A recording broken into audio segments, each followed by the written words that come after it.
राघव ने उसकी ओर देखा और अपना सिर हिलाया। तुम्हारी शेखी बघारना स्वर्ग को हिला देने के लिए काफी था, लेकिन तुम्हारे पास बस इतनी सी क्षमता है। तुम यह भी कहते हो कि तुम मुझे मारना चाहते हो। अगर समर यहां आ भी जाए तो भी वह ऐसी पादने की हिम्मत नहीं करेगा। तुम खुद को क्या समझते हो? क्या आप समर से परिचित हैं? चुने हुए का दिल उछलने लगा। हम परिचित माने जा सकते हैं। उसने पहले मुझे एक उपहार भेजा था, राघव ने हल्के से कहा। कौन सा उपहार?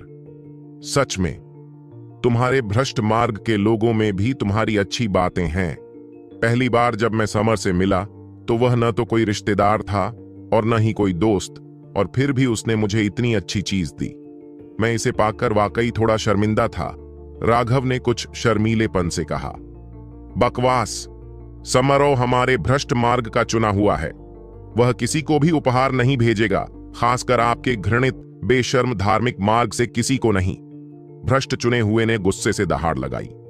जाहिर है समरो उसके दिल में एक बेहद भव्य अस्तित्व था। मैं सच कह रहा हूं, जब हम पहली बार मिले थे तो उस आदमी ने हमारी मुलाकात की याद में मुझे अपना पैर दे दिया था। इससे मुझे वाकई शर्मिंदगी महसूस हुई। राघव मुस्कुराया। जैसे ही उसने यह कहा, सभी के चेहरे बदल गए। समर अविश्वसनीय रूप से प्रसिद्ध था और ज्यूली गुप्त क्षेत्र में प्रवेश करने वाला हर व्यक्ति उसके बारे में जानता था, और फिर भी राघव ने अब उसका अपमान करने की हिम्मत की। आप राघव हैं? भ्रष्ट चुने हुए व्यक्ति की अभिव्यक्ति पूरी तरह से बदल गई। भ्रष्ट चुने हुए लोगों में से अधिकांश ने एक निश्चित रहस्य के बारे में सुना था, जिसे धर्मी मार्ग पर चलने वाले अधिकांश लोगों ने नहीं सुना था। सुपरमट के उच्च अधिकारियों ने इस जानकारी को दबा दिया था और इसे फैलने नहीं दिया था। उस समय उस युद्ध में जो कुछ भी हुआ था उसे छिपा दिया गया था, लेकिन भ्रष्ट चुने हुए लोगों को उनके बुजुर्गों ने कड़ी चेतावनी दी थी। वह चेतावनी यह थी कि वे इतने अहंकारी नहीं हो सकते कि वे हर किसी को अपने से नीचे समझें। यहां तक कि समर को भी अप्रत्याशित विफलता का सामना करना पड़ा था, इसलिए इस दुनिया में ऐसा कुछ भी नहीं था जो पूर्ण हो। राघव को उनकी जरूरी हत्या सूची में दूसरे नंबर पर रखा गया था, जो कि धर्मपथ के नंबर 1 विशेषज्ञ मानव के बाद दूसरे नंबर पर था। यह दिखाने के लिए पर्याप्त था कि वे राघव को कितना महत्व देते थे। हे, तो अब तुम जान गए हो कि मैं कौन हूं, तो फिर यह खेल खत्म हो गया। राघव की मुस्कान अचानक गायब हो गई और उसकी आंखों में हत्या का इरादा उभर आया। डेविल डेकैपिटेटर ने सीधे उस भ्रष्ट चुने हुए पर निशाना साधा। अंतरिक्ष हिल गया, क्योंकि आकाश कृपाण की छवियों से भर गया था, जो एक क्रोधित समुद्र की तरह लग रहा था। यह पहली बार था जब राघव ने टेंडन ट्रांसफॉर्मेशन में आगे बढ़ने के बाद अपनी पूरी ताकत का इस्तेमाल किया था। चूंकि उसका प्रतिद्वंद्वी पहले से ही जानता था कि वह राघव है, इसलिए उसके लिए परीक्षण के वार पहले से ही निरर्थक थे। उसने अब खुद को नहीं रोका और अपने भौतिक शरीर की पूरी ताकत बाहर निकाल ली। भ्रष्ट चुना हुआ व्यक्ति भयभीत था। राघव के इस एक हमले ने स्वर्ग और पृथ्वी को पूरी तरह से सील कर दिया था, और एक आभा जो पूरी दुनिया को घृणा से देखती हुई प्रतीत हो रही थी, उसके अंदर से निकल गई। सबसे भयानक बात यह थी कि राघव की तलवार में निहित इच्छा शक्ति ने पूरे स्वर्ग और पृथ्वी को रंग बदलने के लिए मजबूर कर दिया। एक ऐसी इच्छा शक्ति जिसने सभी चीजों को उसके सामने झुका दिया। यह स्वर्ग को नष्ट करने और भूमि को नष्ट करने की एक तरह की इच्छा शक्ति थी।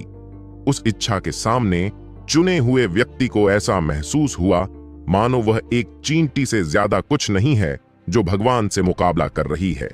वह खुद को अविश्वसनीय रूप से छोटा और शक्तिहीन महसूस कर रहा था। उसने देखा कि राघव की कृपाण उसके पास आ रही थी। ऐसा लग रहा था कि वह कोई दिव्य तलवार है जो दुनिया को नष्ट करने आ रही है। वह वास्तव में भागने में असमर्थ था और वह भय से भर गया था। एक चुने हुए व्यक्ति के रूप में यह पहली बार था जब उसे उसी क्षेत्र में किसी का सामना करते समय ऐसी भावना महसूस हुई थी। इससे वह हैरान और क्रोधित हो गया। रक्त आत्मा बलिदान। भ्रष्ट चुने हुए का माथा फट गया और एक लाल रोशनी उसकी कृपाण को रोशन करने के लिए निकली। उसकी तलवार से राक्षसी प्रकाश निकलने लगा और उसके पीछे अथाह रक्त सागर प्रकट हो गया। जैसे ही रक्त सागर प्रकट हुआ, वह अपनी सबसे मजबूत युद्ध अवस्था में आ गया, जिससे समुद्र में तीव्र लहरें उठने लगीं। मरो! उसकी रक्त रंग की कृपाण निर्दयता पूर्वक डेविल डेकैपिटेटर पर वार किया। जमीन उस तरह की ताकत को सहन नहीं कर पाई और तुरंत ढह गई, लेकिन दोनों की तलवारें अभी भी एक दूसरे पर कसकर बंधी हुई थीं। भ्रष्ट चुने हुए व्यक्ति का चेहरा भूत की तरह दुष्ट था और उसकी आंखें पूरी तरह से लाल थीं। वह अपने दांत पीसते हुए राघव को घूर रहा था। दूसरी ओर राघव ने कोई भावना प्रदर्शित नहीं की। उसका कृपाण उसके प्रतिद्वंद्वी के कृपाण से टकराता रहा। जैसा कि मैंने सोचा था, सभी चुने हुए लोग समर के समान स्तर पर नहीं हैं। राघव ने अपना सिर हिलाया। डेविल डेकैपिटेटर का क्रिस्टल कोर अचानक चमक उठा। वह क्रिस्टल कोर 5वीं श्रेणी के जादुई जानवर से आया था। डेविल डेकैपिटेटर के रूनों के साथ संयुक्त, जब तक वह पर्याप्त आध्यात्मिक क्यूई की आपूर्ति करता, यह डेविल डेकैपिटेटर को एक अत्यंत महान शक्ति जारी करने की अनुमति देता।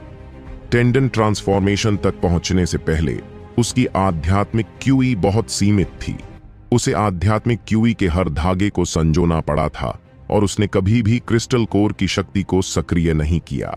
ऐसा इसलिए था क्योंकि क्रिस्टल कोर को सक्रिय करने के लिए आवश्यक आध्यात्मिक क्यूई की मात्रा समृद्धि बैटल आर्मर द्वारा समाप्त की गई मात्रा के बराबर थी। चाहे क्रिस्टल कोर कितना भी शक्तिशाली क्यों न हो, इसकी तुलना समृद्धि बैटल आर्मर की शक्ति से नहीं की जा सकती थी। हालांकि अब चूंकि उसके पास आध्यात्मिक क्यूई की मात्रा 10 गुना से भी ज्यादा थी, इसलिए उसे अब पैसे बचाने की जरूरत नहीं थी और वह आखिरकार उसमें से कुछ को बर्बाद कर सकता था। जैसे ही उसने क्रिस्टल कोर को सक्रिय किया, भ्रष्ट चुने हुए को लगा जैसे कोई विशाल पर्वत उस पर टूट पड़ा हो। मूल रूप से डेविल डेकैपिटेटर ने पहले ही उसकी कृपाण में एक निशान काट दिया था। अब जब राघव ने यह भयानक शक्ति जारी की, तो उसका हथियार अब इसे सहन करने में सक्षम नहीं था और 2 टुकड़ों में कट गया। उस चुने हुए व्यक्ति ने सहज प्रतिक्रिया व्यक्त की। जैसे ही उसकी कृपाण टूटी, वह पीछे हट गया। हालांकि राघव की कृपाण अभी भी उसकी छाती को चीर रही थी, जिससे खून बहने लगा। अगर वह आधा कदम भी धीमा होता, तो राघव की कृपाण उसे सीधे उसके कृपाण के साथ 2 टुकड़ों में काट देती। चाहे वह धर्मी या भ्रष्ट शिष्य थे, भ्रष्ट चुने हुए की छाती से बहते खून को देखकर वे सभी बेजान हो गए। एक भव्य चुना हुआ व्यक्ति राघव के एक भी वार को झेलने में असमर्थ था। ऐसे परिणाम की कल्पना किसने की होगी? यह किसी के लिए भी स्पष्ट था कि इस चुने हुए ने अपनी पूरी ताकत लगा दी थी और यह कि वह स्पष्ट रूप से अत्यंत शक्तिशाली था। लेकिन यह व्यक्ति जो इतना शक्तिशाली था कि उनमें से कोई भी उसके करीब भी नहीं आ सकता था, उसे राघव ने कई बार नाकाम कर दिया था। यहां तक कि उसके पास वापस लड़ने की ताकत भी नहीं थी। अब उसके घाव से धीरे धीरे खून टपक रहा था। वह आवाज इस खामोश भीड़ में ढोल की तरह तेज थी, जो हर किसी के दिलों में जोर से ढस रही थी। राघव ने डेविल डेकैपिटेटर को ऊपर उठाया। उसने अंदर सोहम की प्रशंसा की। हालांकि डेविल डेकैपिटेटर जिस सामग्री से बना था, वह उतनी बढ़िया नहीं थी और हालांकि मार्ग से हथौड़ों के कारण उसमें कई छोटे छोटे निशान पड़ गए थे, लेकिन डेविल डेकैपिटेटर में जो शिल्प कौशल था, वह चरम पर पहुंच गया था। हालांकि यह अपनी टूटी हुई अवस्था में था, फिर भी डेविल डेकैपिटेटर अन्य शिष्यों के आत्मिक हथियारों की तुलना में बहुत अधिक शक्तिशाली था। कब्र से मिले उन प्राचीन हथियारों के अलावा डेविल डेकैपिटेटर को कभी कोई नुकसान नहीं पहुंचा था। यह साबित करने के लिए पर्याप्त था कि सोहम का कौशल कितना उत्कृष्ट था। चलदर, किसी को भी यह उम्मीद नहीं थी कि भ्रष्ट चुने हुए लोगों ने वास्तव में सभी को मुड़ने और भागने के लिए कहा था। क्या भ्रष्ट मार्ग को मृत्यु से नहीं डरने वाला नहीं कहा गया था? और यह एक चुने हुए व्यक्ति की बात थी। तुम जाना चाहते हो? नेदरवर्ल्ड घोस्ट स्टेप्स का इस्तेमाल करते हुए राघव एक प्रेत की तरह था। एक ही कदम पर तुरंत उनके सामने प्रकट हो गया। उसने अपनी तलवार निकाली। भ्रष्ट चुने हुए व्यक्ति ने स्पष्ट रूप से राघव के ऐसे विचित्र फुटवर्क की उम्मीद नहीं की थी। राघव कहीं से भी उसके सामने प्रकट हुआ और उसने जल्दी से एक छड़ी निकाली। कर्मचारी के रूण चमक उठे, क्योंकि यह भी एक आत्मा हथियार था। लेकिन जैसे ही यह शैतान के सिर काटने वाले से टकराया, यह फट गया। चुना हुआ उड़ गया और खून की उल्टी करने लगा। जब वह अभी भी हवा में ही था, राघव किसी भूत की तरह उसके पीछे प्रकट हुआ और एक बार फिर डेविल डेकैपिटेटर को चमकाया। खून की धार बह निकली, एक सिर आसमान में उड़ गया। हर कोई चौंक कर चीख पड़ा। एक चुना हुआ व्यक्ति ऐसे ही मर गया था। हालांकि सभी ने पहले ही देख लिया था कि यह चुना हुआ व्यक्ति राघव का मुकाबला नहीं कर सकता था, लेकिन उन्होंने कभी उम्मीद नहीं की थी कि एक शक्तिशाली चुना हुआ व्यक्ति इतनी आसानी से मारा जाएगा। भले ही चुना हुआ व्यक्ति अपने दुश्मन को हरा न सके, लेकिन कम से कम उसे भागने में सक्षम होना चाहिए था। और फिर भी इस चुना हुआ व्यक्ति और राघव के बीच शक्ति का अंतर इतना अधिक था कि उसके पास वह मौका भी नहीं था। उसकी बेजान लाश जमीन पर गिर पड़ी। एक पीढ़ी के चुने हुए व्यक्ति को इस तरह मरते हुए देखकर हर कोई स्तब्ध रह गया। दौड़ना, अपने चुने हुए लोगों को मरता देख अन्य भ्रष्ट शिष्य अंततः पूरी तरह से भयभीत हो गए और भाग गए। कुशलतापूर्वक भागने के लिए उन्हें सभी दिशाओं में बिखर जाना चाहिए था। इस तरह कम से कम उनमें से कुछ लोग भागने में सफल हो जाते। दुर्भाग्य से यह एक पहाड़ी घाटी थी और वे केवल एक ही दिशा में भाग सकते थे। नतीजतन नेदरवर्ल्ड घोस्ट स्टेप्स का उपयोग करते हुए राघव ने उन्हें तुरंत पकड़ लिया और बस कुछ ही सांसों में वे सभी कट गए। जहां तक धर्मी शिष्यों की बात है, वे सभी मूर्खतापूर्वक देख रहे थे। उन्होंने लोगों को मरते हुए देखा था, लेकिन उन्होंने कभी किसी को राघव की तरह लोगों का नरसंहार करते नहीं देखा था। मुख्य शिष्य रुद्राक्ष, वे सभी एक ही सहज प्रहार से कट गए। सबसे भयानक बात यह थी कि उसकी कृपाण के हर वार के पीछे कोई तकनीक नहीं थी। वे बेतरतीब वार की तरह लग रहे थे, लेकिन वे भ्रष्ट शिष्य किसी कारण से बच नहीं पाए। वे बस उसे रोकने की कोशिश कर सकते थे और राघव की कृपाण को रोकने की कोशिश का नतीजा यह हुआ कि उसकी तलवार उनके शरीर को चीरती चली गई। शुरू से ही राघव एक मौत के देवता की तरह लग रहा था, जो लोगों की जान ले रहा था। इन भ्रष्ट शिष्यों को मारते हुए वह बहुत शांत और संतुष्ट लग रहा था। और सबसे भयानक बात यह थी कि वह उन्हें काटने पर कितना केंद्रित था। वह लगभग एक मेहनती माली की तरह लग रहा था, जो सावधानी से छंटाई या निराई कर रहा था।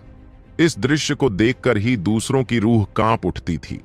उनका चेहरा हमेशा शांत रहता था, लेकिन इस तरह का चेहरा भ्रष्ट शिष्यों के क्रूर चेहरे से भी ज्यादा भयानक था। उन सभी भ्रष्ट शिष्यों को मारने के बाद राघव ने उनकी स्थानिक अंगूठियां इकट्ठी की और भाग गया। राघव को दूर गायब होते देख कई लोग जमीन पर गिर पड़े। उनके कपड़े पूरी तरह पसीने से भीग गए थे। बहुत भयानक, बहुत डराने वाला, बहुत क्रूर, इस तरह के वर्णन लगातार उनके दिमाग में गूंजते रहते थे। राघव भ्रष्ट शिष्यों से कम 10 गुना ज्यादा निर्दयी था। राघव की निर्दयता उसकी हड्डियों में छिपी हुई थी, जो शायद ही कभी प्रकट होती थी, जबकि भ्रष्ट शिष्यों की निर्दयता ऐसी थी जिसे वे हमेशा दूसरों को डराने के लिए प्रकट करते थे। वे और अधिक निर्दयी बनना चाहते थे, लेकिन ऐसा लगता था कि राघव की निर्दयता जन्मजात थी, बस वह इसे दबाकर रखता था। लेकिन एक बार जब यह भड़क जाती तो वह तुरंत एक निर्दयी मृत्यु देवता बन जाता। क्या तुम्हें यह थोड़ा अजीब नहीं लगता?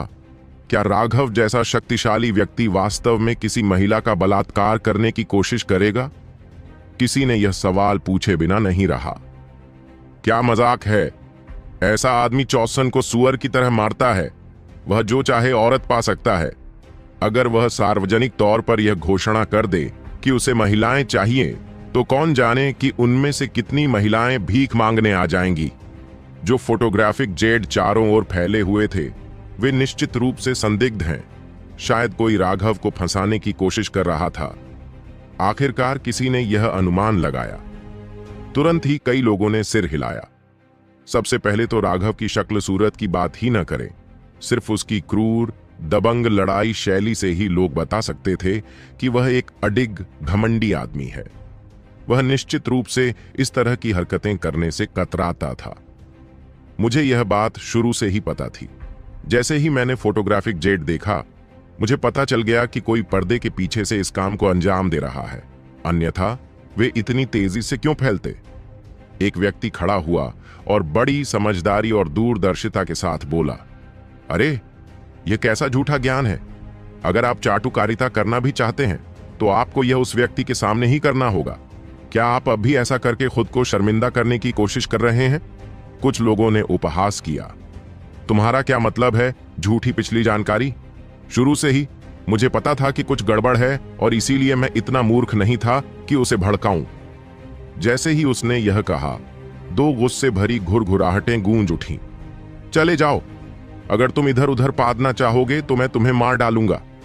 बात करने वाले दो लोग वही दो कृपा पात्र थे जिन्होंने न्याय और शिष्टता के लिए राघव पर हमला किया था, उसे दंडित करने के लिए स्वर्ग की जगह ले ली थी। नतीजतन वे लगभग उसके द्वारा कुचल दिए गए थे। उस व्यक्ति की आखिरी पंक्ति स्पष्ट रूप से उन दोनों के लिए अपमानजनक थी। सबसे ज्यादा गुस्सा दिलाने वाली बात यह थी कि बोलने वाला व्यक्ति सिर्फ एक तुच्छ मूल शिष्य था। तुम मुझे हराना चाहते हो? सिर्फ तुम दोनों? छी! अगर तुमने दूसरी बार भी इस तरह से पादने की हिम्मत की तो मैं तुम्हें दिखा दूंगा कि तुम लोग उतने अद्भुत नहीं हो जितना तुम खुद को समझते हो। उस व्यक्ति ने उन दोनों को घूर कर देखा। जाहिर है कि वह इन दो रुद्राक्ष से नहीं डरता था जो आधे मरे हुए थे। शीट! दांव चिन्ह!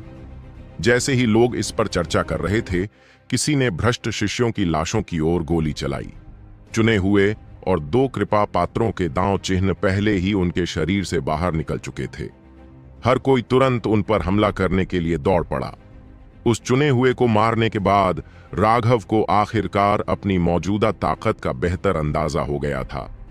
इससे उसे और भी ज्यादा राहत मिली और वह पहाड़ी घाटियों में और आगे बढ़ता गया। जैसे जैसे राघव आगे बढ़ता गया, पर्वतीय घाटियां एक दूसरे से टकराने लगीं और ऐसा लगने लगा कि यह एक भूल भुलैया है। इसके अलावा धुंध और भी घनी होती जा रही थी और उसकी दृष्टि की सीमा 300 मीटर से भी कम थी। इस तरह के वातावरण में खो जाना बहुत आसान था। जैसे जैसे वह आगे बढ़ता गया, उसे कम लोग दिखाई देने लगे। हालांकि उनकी साधना का आधार बहुत मजबूत था और मूल रूप से कोई भी मुख्य शिष्य मौजूद नहीं था। वास्तव में राघव ने चुने हुए स्तर पर कुछ विशेषज्ञों को भी देखा। हालांकि वे विशेषज्ञ मठों से नहीं थे और इसलिए उन्होंने केवल राघव को देखा। जब उन्होंने उसे देखा तो उनकी आंखों में कुछ आश्चर्य था, जो संभवतः इसलिए था क्योंकि राघव अपने कम साधना आधार के साथ कितना साहसी था। केवल शुरुआती टेंडन परिवर्तन क्षेत्र में कोई व्यक्ति यहां इतनी गहराई से प्रवेश करने की हिम्मत कैसे कर सकता है? जाहिर है इन लोगों ने राघव को नहीं पहचाना। वे बस सावधानी से आगे बढ़ते रहे और खोजते रहे।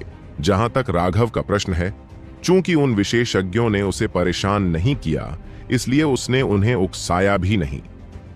आगे बढ़ते हुए कोहरा और भी घना होता गया और घाटियां और रास्ते दिखाई देने लगे। अब यह पहचानना बहुत मुश्किल हो गया कि वह किस दिशा में जा रहा है। यह धुंधले पहाड़ों की घाटियों में सिर्फ 100 मील की दूरी पर था, लेकिन अब वह और अंदर जाने की हिम्मत नहीं कर सकता था। अगर वह अंदर खो गया तो शायद वह कभी बाहर नहीं निकल पाएगा। जो शिष्य ज्यूली गुप्त क्षेत्र में प्रवेश कर चुके थे, उन्हें क्षेत्र बंद होने से पहले एक निश्चित स्थान पर पहुंचना था।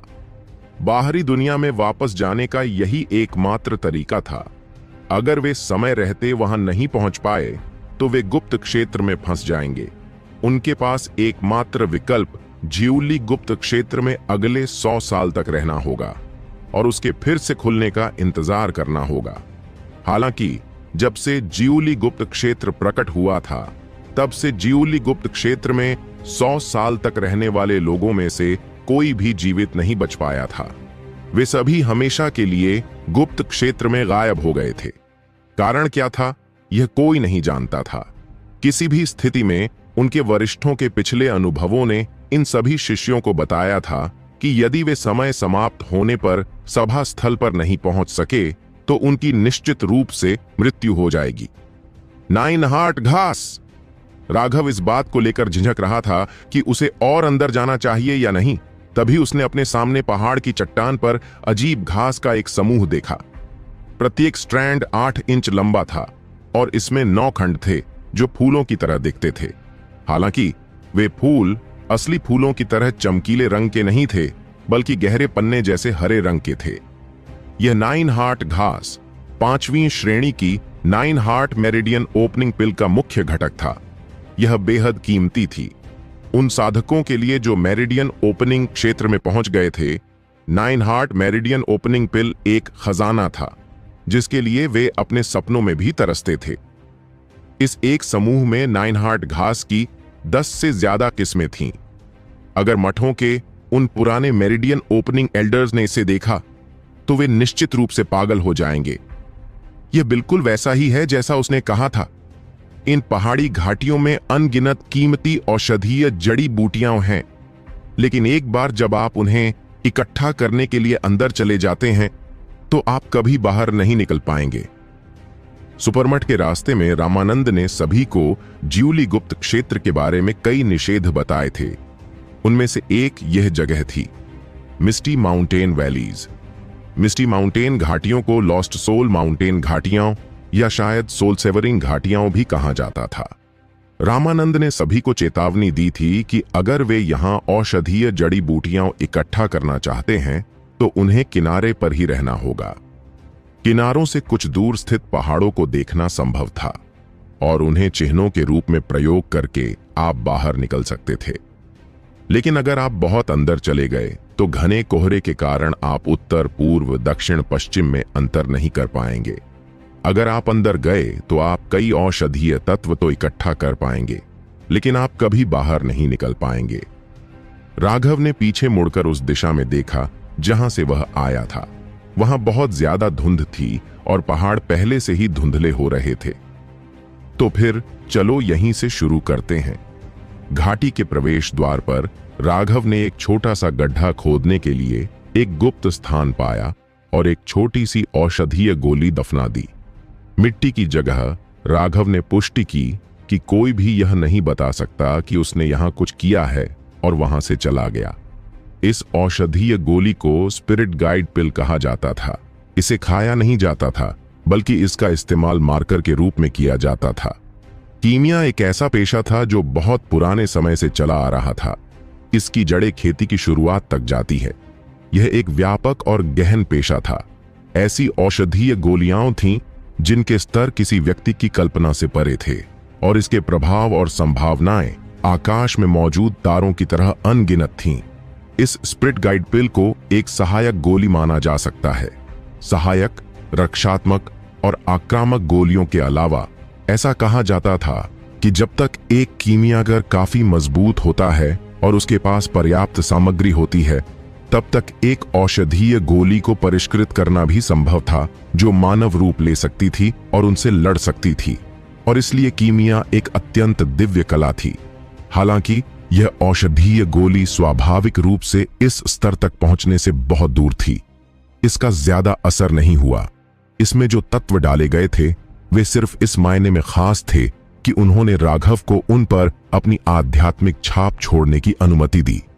यह खो जाने से बचने के लिए एक औषधीय गोली थी। कीमियागर ऐसी गोलियों का इस्तेमाल खुद को दिशा दिखाने के लिए कर सकते थे। जब राघव खाली रहता था तो वह अक्सर इस तरह की सहायक औषधीय गोलियों को परिष्कृत करता था। ये सभी चीजें कीमियागरों द्वारा खुद के लिए तैयार की गई थीं। अब इस गोली का आखिरकार एक उद्देश्य था। उसने जिन स्पिरिट गाइड गोलियों को परिष्कृत किया था, उन सभी पर उसकी विशिष्ट आध्यात्मिक छाप थी जिसे केवल वह ही महसूस कर सकता था। इसलिए उसे अन्य गोली साधकों द्वारा उन्हें नष्ट किए जाने का डर नहीं था। यही कारण था कि राघव ने अंदर जाने की हिम्मत की।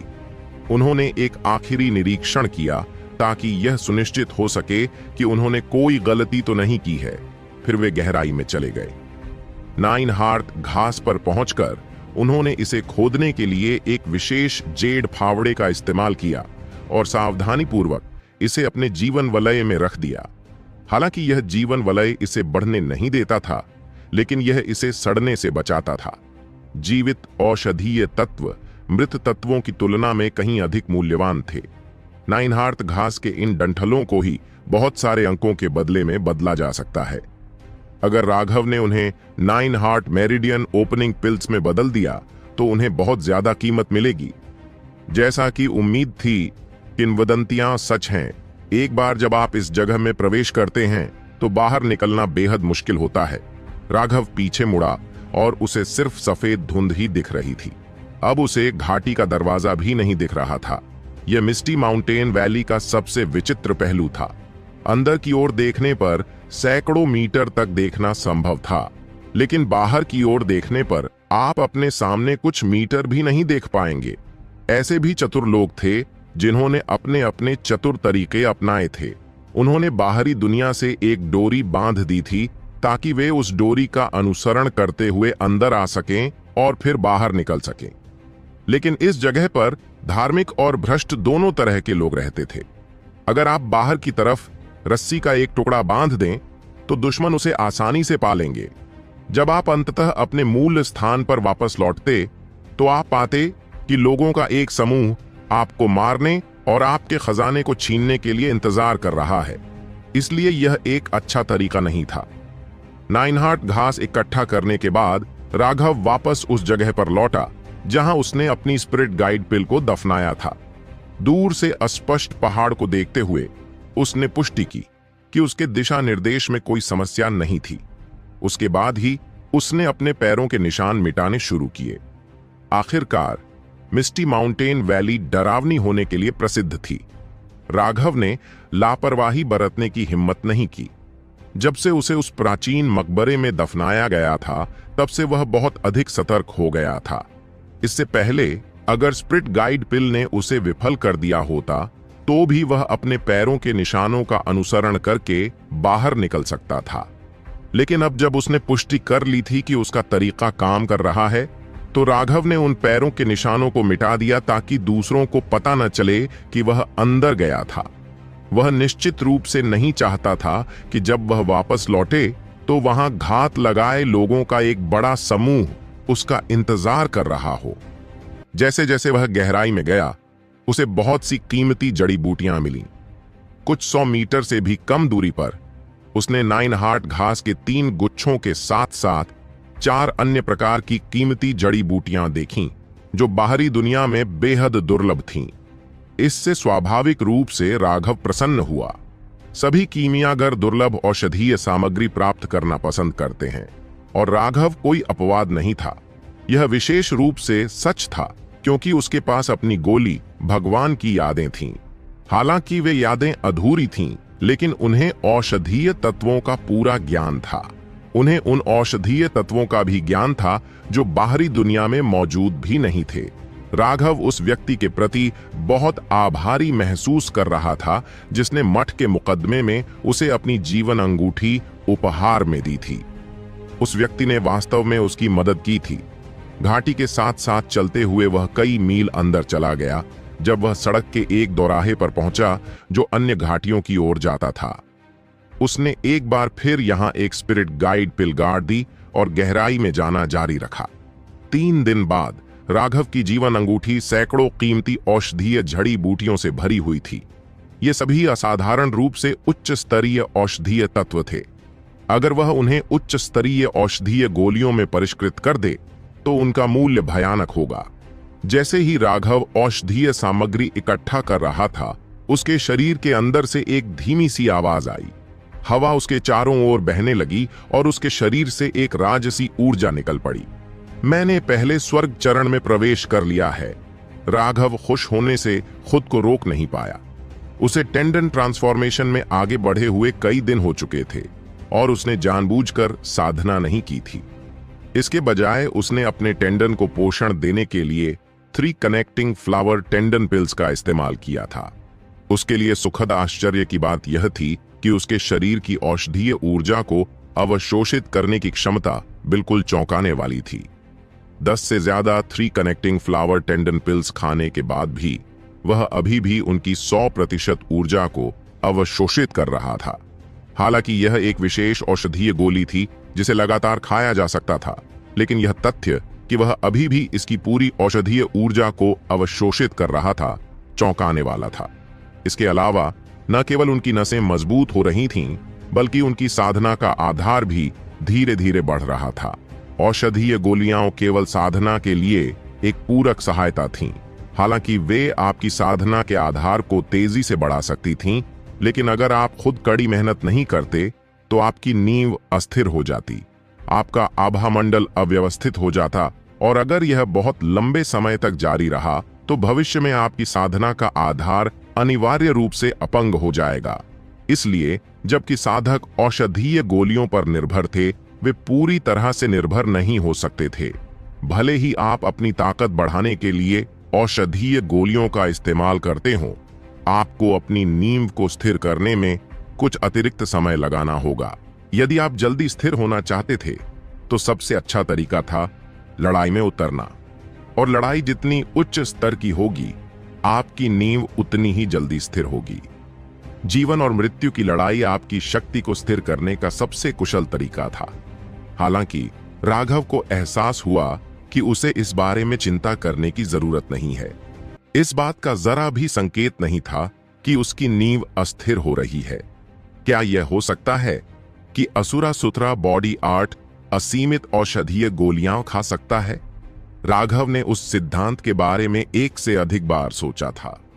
पहले स्वर्ग मंच पर पहुंचने के बाद राघव को लगा कि उसका शरीर ऊर्जा से भर गया है और वह मुस्कुराए बिना नहीं रह सका। उसने 3 कनेक्टिंग फ्लावर टेंडन पिल्स का एक और बैच निकाला और उसे अपने मुंह में डाल लिया। चूंकि उसका शरीर लगातार औषधीय ऊर्जा को अवशोषित कर सकता था, इसलिए राघव ने भोजन की तरह औषधीय गोलियां खाने का फैसला किया। यह असुरासुतरा बॉडी आर्ट के लिए एक तरह का परीक्षण भी था। उसे एक एक करके इसके रहस्यों को उजागर करना था। आगे बढ़ते हुए राघव कई और घाटियों में गया और कुछ बहुमूल्य औषधीय जड़ी बूटियां एकत्र की। लेकिन अचानक राघव ने अपने सामने जमीन पर एक कंकाल पड़ा देखा और उसकी पुतलियां थोड़ी सिकुड़ गईं। राघव उस कंकाल के सामने पहुंचा।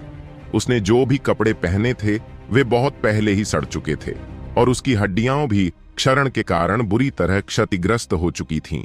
वह यह नहीं बता सका कि यह व्यक्ति पिछली पीढ़ी का था या उससे भी पहले का।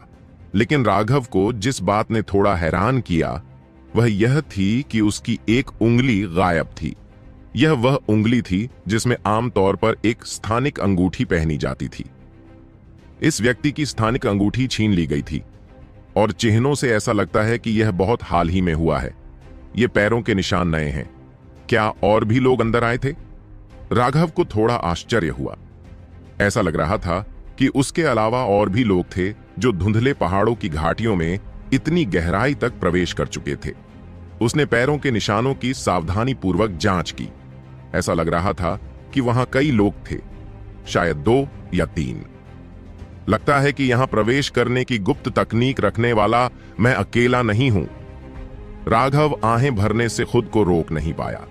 चूंकि वह प्रवेश कर सकता था, इसलिए उसने सोचा कि दूसरों के पास भी प्रवेश करने की अपनी गुप्त तकनीक होना कोई आश्चर्य की बात नहीं है। ऐसा लग रहा था कि यहाँ के सभी खजाने अपने लिए पाना इतना आसान नहीं होगा। जैसे ही वह दुख से आहें भर रहा था, उसने हवा में सीटी की आवाज सुनी और अचानक कोई चीज तोप के गोले की तरह राघव पर गिरी। आश्चर्यचकित होकर राघव ने जल्दी से चकमा दे दिया। जब हमला उसके पास से गुजरा, तभी उसे एहसास हुआ कि यह वास्तव में एक चट्टान थी। पवन आत्मा पत्थर। वह पत्थर बिल्कुल वैसा ही था जैसा कि शिवांश ने उसे दिखाया था। उसने जल्दी से हाथ बढ़ाया और उसे पकड़ लिया। जब उसने उस दिशा में देखा जहां से वह आया था, तो उसने देखा कि वहां पूरी तरह से धुंध थी। वह यह नहीं बता सका कि यह पवन आत्मा पत्थर वास्तव में कहां से आया था। हालांकि उसे किसी भी हत्या के इरादे का आभास नहीं हुआ। यह बात समझ में आती है। अगर कोई वास्तव में उसे मारना चाहता था तो वह इतना मूर्ख नहीं होगा और आश्चर्यजनक हमले के लिए इतने कीमती पवन आत्मा पत्थर का उपयोग नहीं करेगा। तो क्या इसका मतलब यह है कि वहां कोई अजीब संरचना है जो पत्थरों को बाहर निकाल रही है? अपने हाथ में पवन आत्मा पत्थर को देखते हुए उसने पाया कि यह लगभग उसी आकार का था जैसा कि शिवांश ने उसे दिखाया था। हालांकि वह स्पष्ट रूप से महसूस कर सकता था कि इसमें निहित पवन ऊर्जा थोड़ी शुद्ध थी।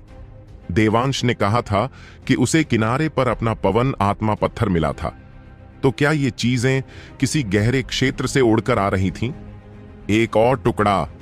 राघव की दिव्य भावना कई 100 मीटर के क्षेत्र में फैल गई।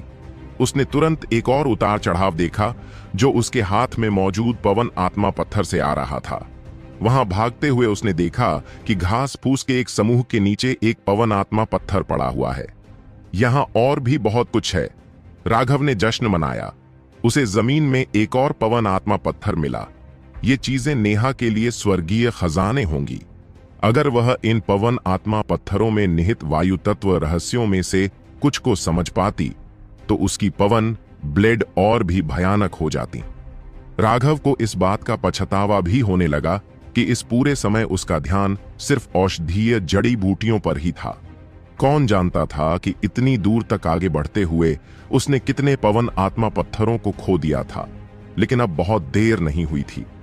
अपनी आध्यात्मिक शक्ति को फैलाते हुए राघव ने औषधीय जड़ी बूटियां और पवन आत्मा पत्थर दोनों इकट्ठा करना शुरू कर दिया।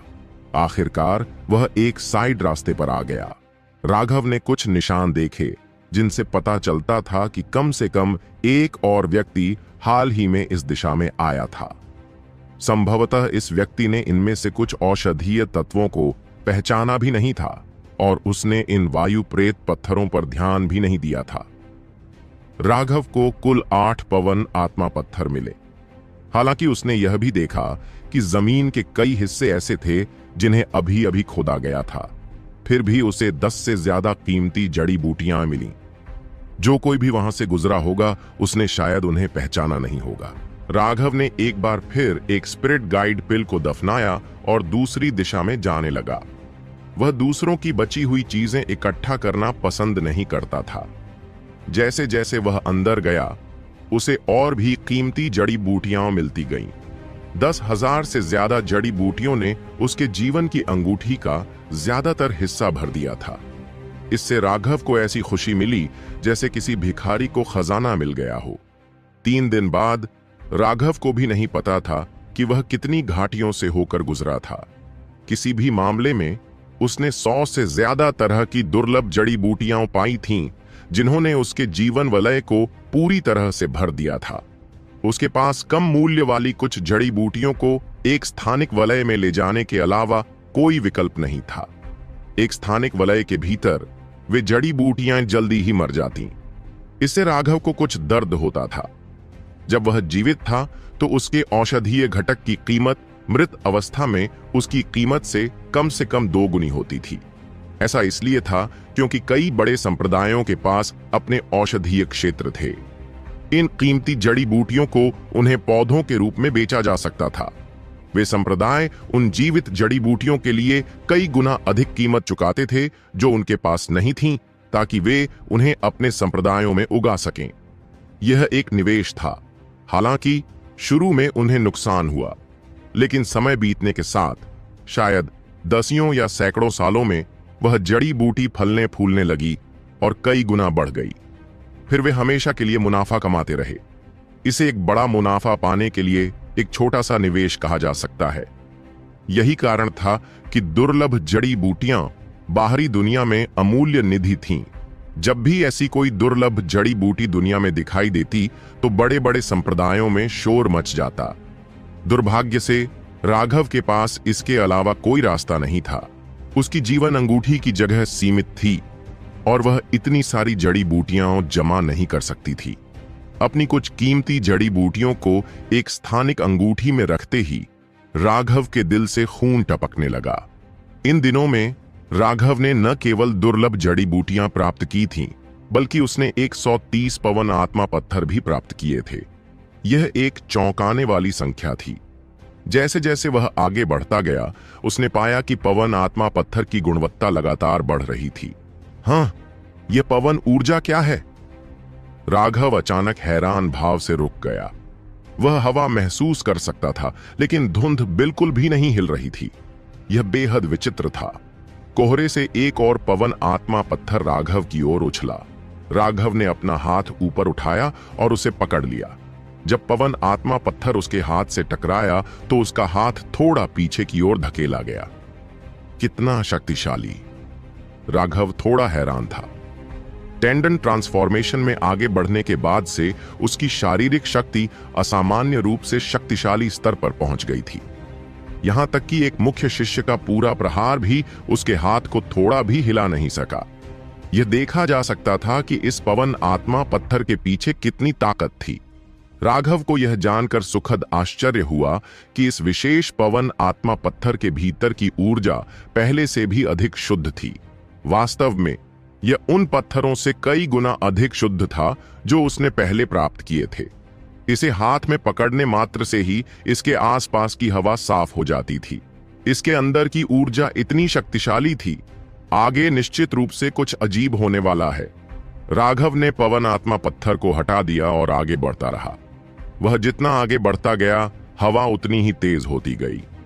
हल्की हवा तेज हो गई, अंततः एक सीटी जैसी आंधी में बदल गई, जिससे राघव के लिए अपनी आंखें खुली रखना भी मुश्किल हो गया। पहाड़ की घाटियों के आसपास अब कोई वनस्पति नहीं थी, लेकिन राघव को जमीन पर पड़े कुछ स्प्रिट स्टोन देखकर सुखद आश्चर्य हुआ। वहां दर्जनों की संख्या में ऐसे पक्षी दिखाई दे रहे थे। राघव बहुत खुश था और पागलों की तरह उन्हें अपने अंतरिक्षीय वलय में समाहित करने लगा। इस बार तो मुझे निश्चित रूप से सोना मिल गया है, उसकी दिव्य भावना फैल गई और उसने पाया कि उसकी दिव्य भावना की सीमा के भीतर सैकड़ों पवन आत्मा पत्थर थे। यह देखकर राघव लगभग उत्साह से चिल्ला पड़ा। इन पत्थरों में निहित प्रबल वायु ऊर्जा का वायु गुण विशेषज्ञों के लिए उपयोगी होने के अलावा ऊर्जा भंडार के रूप में भी बहुत व्यापक उपयोग था। ये उड़ने वाले यंत्रों के लिए ऊर्जा के सबसे अच्छे स्रोत थे। हालांकि केवल वे लोग जो मूर्खतापूर्वक अमीर थे, उनके पास उड़ने वाले यंत्र थे जो पवन आत्मा पत्थरों से संचालित होते थे। यहां तक कि जुआनटियन सुपरमॉनेस्टरी भी इतनी शक्तिशाली नहीं थी। वे निश्चित रूप से परिवहन उपकरण पर इतने कीमती पत्थरों का उपयोग नहीं करेंगे।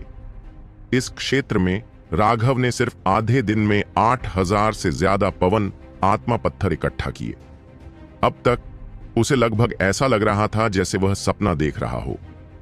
यद्यपि वह उत्साहित था, लेकिन जैसे जैसे वह आगे बढ़ता गया, हवा और तेज होती गई और उसे अपने शरीर की रक्षा के लिए अपनी आध्यात्मिक क्यूई का उपयोग करने के लिए मजबूर होना पड़ा। ये भयानक तूफान आसानी से शहर की दीवारों को नष्ट कर सकते थे। इस क्षेत्र में लगातार हवा चलने के कारण जमीन पूरी तरह से नंगी और दर्पण की तरह चिकनी थी। यहां तक कि घाटी के दोनों किनारे भी पूरी तरह से नंगी थीं। इस बिंदु पर जमीन या दीवारों पर कुछ भी टिकने में सक्षम नहीं था। यहां अब कोई भी आत्मा पत्थर नहीं था। हालांकि राघव फिर भी आगे बढ़ता रहा। वह देखना चाहता था कि आखिर हो क्या रहा है। इतनी हवा कहां से आ रही है? कई मील आगे राघव इस हवा के सामने खुद खड़ा भी नहीं रह पा रहा था। उसके पास डेविल डेकैपिटेटर को बाहर निकालने के अलावा कोई विकल्प नहीं था। उसने खुद को स्थिर रखने के लिए उसका वजन और शक्ति उधार ली। 1 मील और आगे बढ़ने पर हवा ब्लेड की तरह तेज हो गई, जो राघव के कपड़ों को चीरती चली गई। अपने शक्तिशाली भौतिक शरीर के बावजूद राघव को इस हवा से बहुत दर्द हो रहा था। हालांकि इस समय उसने एक खास दृश्य देखा। अपने निडर स्वभाव के बावजूद उसका चेहरा फिर भी बदल गया। घाटी के अंत में लगभग 30 मील चौड़ी एक खुली जगह थी। बीच में लगभग 300 मीटर ऊंचा एक पहाड़ था। यह पहाड़ एक स्टैलाग्माइट की तरह दिख रहा था, जो बांस की टहनी की तरह जमीन से बाहर निकल रहा था। इसके बारे में डरावनी बात यह थी कि यह अनगिनत पवन आत्मा पत्थरों से बना था। ऐसा लग रहा था जैसे अनगिनत पवन आत्मा पत्थरों को यहां ढेर कर दिया गया था और फिर उन्हें आधा पिघलाकर एक ठोस पिंड बना दिया गया था, जो अविश्वसनीय रूप से विचित्र लग रहा था। सबसे अधिक आकर्षक बात यह थी कि इसके शीर्ष पर एक बड़ी चमकदार चीज थी जो सभी तूफानी हवाओं को छोड़ रही थी। जैसे ही उसने उस वस्तु को देखा, राघव की सांस रुक गई। वह एक बहुत बड़ा पवन आत्मा पत्थर था। इसके आकार के अलावा इस विशाल पवन आत्मा पत्थर के बारे में एकमात्र अलग बात यह थी कि यह पूरी तरह से पारदर्शी था, बिल्कुल हीरे जैसा दिख रहा था। इससे भयानक पवन ऊर्जा निकल रही थी। यह कम से कम एक मेज के आकार का तो होना ही चाहिए था। मीलों दूर से भी राघव को अभी भी तीव्र दबाव महसूस हो रहा था। यह चीज बेहद खतरनाक थी। राघव को संदेह था कि अगर वह उसके पास भी गया तो वह उस भयानक ऊर्जा से गूदा बन जाएगा। क्या आप गंभीर हैं? वह अंदर से उदास महसूस करने से खुद को नहीं रोक पाया। इस तरह के खजाने को देखने में सक्षम होना, लेकिन इसे प्राप्त करने में सक्षम न होना, यह निश्चित रूप से एक पीड़ा थी। हालांकि यह निश्चित रूप से बहुत भयानक था। अपनी वर्तमान ताकत के साथ उसके लिए इसे प्राप्त करना किसी भी तरह से संभव नहीं था, लेकिन इसे यूं ही छोड़ देना निश्चित रूप से राघव की शैली नहीं थी। वह एक खजाने को यहां इतना अकेला कैसे छोड़ सकता था? यह निश्चित रूप से ईशनिंदा होगी और राघव ऐसा होने नहीं देगा। वह धीरे धीरे उसके करीब पहुंचा, लेकिन जब वह सिर्फ 1 मील दूर था तो दबाव असहनीय स्तर तक बढ़ गया था। एक गहरी सांस लेते हुए राघव ने इस पर और जोर न देने का फैसला किया। वह पीछे मुड़ा, लेकिन रास्ते में किसी चीज ने उसकी नजर खींच ली। यहां एक और पहाड़ है। राघव दंग रह गया। पवन आत्मा पत्थरों के पहाड़ के पीछे एक और छोटा पहाड़ था, लेकिन जब राघव ने देखा कि वह छोटा सा पहाड़ क्या है तो उसका चेहरा तुरंत कागज की तरह पीला पड़ गया। वह कोई पहाड़ नहीं था, बल्कि एक बहुत बड़ा सिर था। वह करीब 100 मीटर ऊंचा था और उसका रंग मिट्टी जैसा पीला था, जिसकी वजह से वह एक छोटे पहाड़ जैसा लग रहा था। उस सिर के पीछे देखने पर राघव ने देखा कि उसका शरीर कम से कम 1 मील लंबा होगा और उसका विशाल शरीर शल्कों से ढका हुआ था। प्रत्येक तराजू एक गोल मेज के आकार का था और वे सियान रंग की नसों की रेखाओं से ढके हुए थे। राघव उन तराजू से आने वाली शक्तिशाली वायु ऊर्जा को महसूस कर सकता था। छिपकली जैसा शरीर, अजगर जैसे शल्क, 4 खंभे जैसे पैर और हर पैर पर 6 उंगलियां। क्या यह पौराणिक बर्बरीक पवन जानवर है? राघव का दिल कांप उठा। ऐसा जानवर सिर्फ प्राचीन ग्रंथों में ही मौजूद था। बाहरी दुनिया में तो यह पहले ही विलुप्त हो चुका था, लेकिन यहां आकर वह उससे टकरा गया। ऐसा कहा जाता है कि बर्बरीक पवन जानवर एक अत्यंत दुर्लभ वायु विशेषता वाला जादुई जानवर था, जिसका पवन ऊर्जा पर बहुत नियंत्रण था। ऐसा कहा जाता था कि यह जादुई जानवरों के बीच एक अधिपति था जो एक ही क्षेत्र में बेजोड़ था। यह अभी भी स्वर्ग चिन्ह नहीं बना पाया है, इसलिए यह जैनेटियन क्षेत्र तक नहीं पहुंचा है। सबसे अधिक संभावना है कि यह 5वीं रैंक तक पहुंच गया है। जब जादुई जानवर जैनेटियन क्षेत्र में पहुंचते थे, दूसरे शब्दों में 6ठे रैंक पर उनके माथे पर एक बहुत ही स्पष्ट निशान दिखाई देता था। इसे स्वर्ग चिन्ह कहा जाता था और इसे आसानी से पहचाना जा सकता था। जहां तक इस बर्बर पवन जानवर की बात है, यह जैनेटियन क्षेत्र तक नहीं पहुंचा था, लेकिन इसके भयानक रूप को देखकर लगता है कि यह 5वीं रैंक तक पहुंच गया होगा। यह मेरिडियन ओपनिंग क्षेत्र के समान स्तर का राक्षस था। हालांकि जादुई जानवर का यह स्तर कुछ ऐसा था जो जैनेटियन विशेषज्ञों के लिए भी सिर दर्द का कारण बन सकता था। इस बात की शून्य संभावना थी कि राघव जैसा कोई व्यक्ति इसे संभाल सकता था। हालांकि उसे अपनी ताकत पर पूरा भरोसा था, लेकिन यह बेवकूफी भरा अहंकार नहीं था। उसे इस 5वीं रैंक के बर्बर पवन जानवर को भड़काने की जरा सी भी इच्छा नहीं थी। उसने देखा कि यह बर्बर पवन राक्षस किसी विशेष अवस्था में था। ऐसा लग रहा था कि वह अपने आसपास हो रही हर चीज को अनदेखा कर रहा था। यह खेती करने के लिए पवन ऊर्जा को अवशोषित कर रहा है। राघव को अचानक एहसास हुआ कि उसने उसके साथ कुछ क्यों नहीं किया। उसी समय उसने अफसोस से आह भरी। इतने शक्तिशाली जानवर की रक्षा के साथ ऐसा लग रहा था कि उसके लिए उस विशाल पवन आत्मा पत्थर को प्राप्त करने की कोई उम्मीद नहीं थी। वह केवल हार मान सकता था। उसे डराने के लिए राघव चुपचाप पीछे हट गया। जब पवन आत्मा पत्थरों के पहाड़ ने उसकी दृष्टि को अवरुद्ध कर दिया, तब जाकर राघव ने राहत की सांस ली।